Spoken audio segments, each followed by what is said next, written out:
और सरकार जो हमसे इतना टैक्स लेती है उसके बदले में सरकार हमें देती क्या है। नमस्कार, GP9 टीवी पर आपका स्वागत है। अभी आपने एक वीडियो क्लिप देखा। ये आम आदमी पार्टी के राज्यसभा सांसद श्री राघव चड्ढा जी हैं। ये सदन में सरकार से टैक्स और GST के आमदनी का हिसाब पूछ रहे हैं कि जो पैसा आता है वो पैसा जाता कहाँ है। पिछले 10 सालों में टैक्स लगाकर जितना पैसा कमाया वो पैसा गया कहाँ। मैंने आपकी जानकारी के लिए कुछ डाटा कलेक्ट किए हैं जो मैं आपको बताऊंगा, लेकिन पहले आप ये पूरा वीडियो देखिए, फिर बात करते हैं। सर, पिछले 10 सालों में टैक्स लगा लगाकर सरकार ने एक देश के आम आदमी का खून चूस लिया। अब आप मानिए आप 10 रुपए कमाते हैं, उसमें से 3-3.5 रुपए आप इनकम टैक्स के माध्यम से दे देते हैं, 2 रुपए 2.5 रुपए GST आपका चूस लेता है, 1.5-2 रुपए आपका कैपिटल गेन टैक्स लगता है, सेस सरचार्जेस 1-1.5 रुपए के लग जाते हैं, तो मात्र 10 रुपए में से 7-8 रुपए तो सरकार के खजाने में चला जाता है। तो आम इंसान को मिलता क्या है, आम आदमी को मिलता क्या है?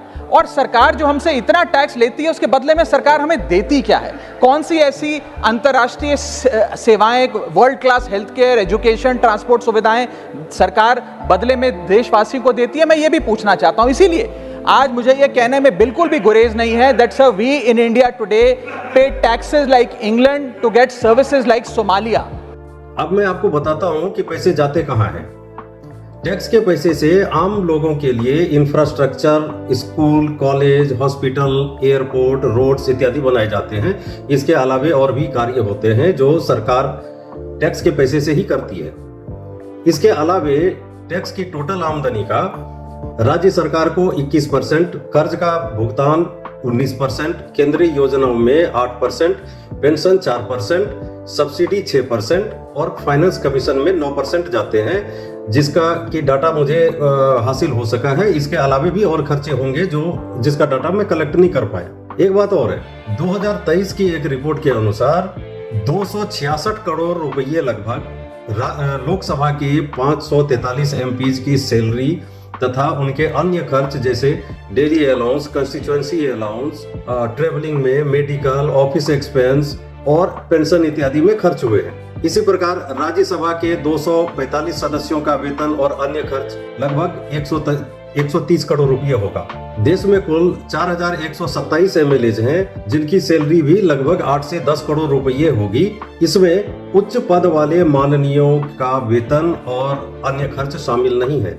इसके अलावा एक चीज और ध्यान देने वाली बात है कि 2023 के ही रिपोर्ट के अनुसार संसद को चलाने में प्रति घंटे लगभग 1.5 करोड़ रुपये का खर्च होता है और एक दिन में संसद में लगभग 6 घंटे का कार्य होता है, यानी कि लगभग 9 करोड़ रुपया प्रतिदिन के हिसाब से संसद में खर्च होता है। वो भी टैक्स का ही पैसा जाता है।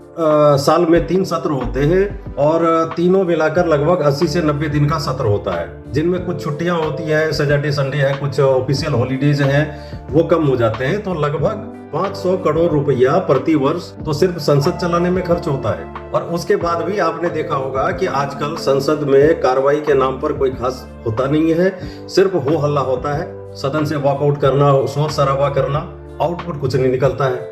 लेकिन माननीयों को कोई फर्क पड़ता नहीं है, क्योंकि पैसा तो टैक्स पेयर का है। टैक्स का पैसा सिर्फ आम लोगों पर ही खर्च नहीं होता है। ये जानने वाली बात है कि माननीयों के पीछे भी टैक्स का काफी पैसा खर्च होता है। जो आम टैक्स पेयर हैं, करोड़ों टैक्स पेयर हैं, ये कड़कती ठंड में, चिलचिलाती धूप में, बारिश में खून पसीना बहाकर पैसा कमाते हैं, जिसका वो टैक्स भरते हैं। वो एयर कंडीशन रूम में बैठकर पैसा नहीं कमाते हैं, उनको मेहनत करनी पड़ती है, खून पसीना बहाते हैं और उनके धन का इस प्रकार दुरुपयोग होता है सदन में। और ऊपर से सवाल पूछते हैं कि भाई पैसा जाता कहाँ है। ठीक है, सवाल पूछिए, सवाल पूछना आपका हक है, आम जनता का भी हक है सवाल पूछना।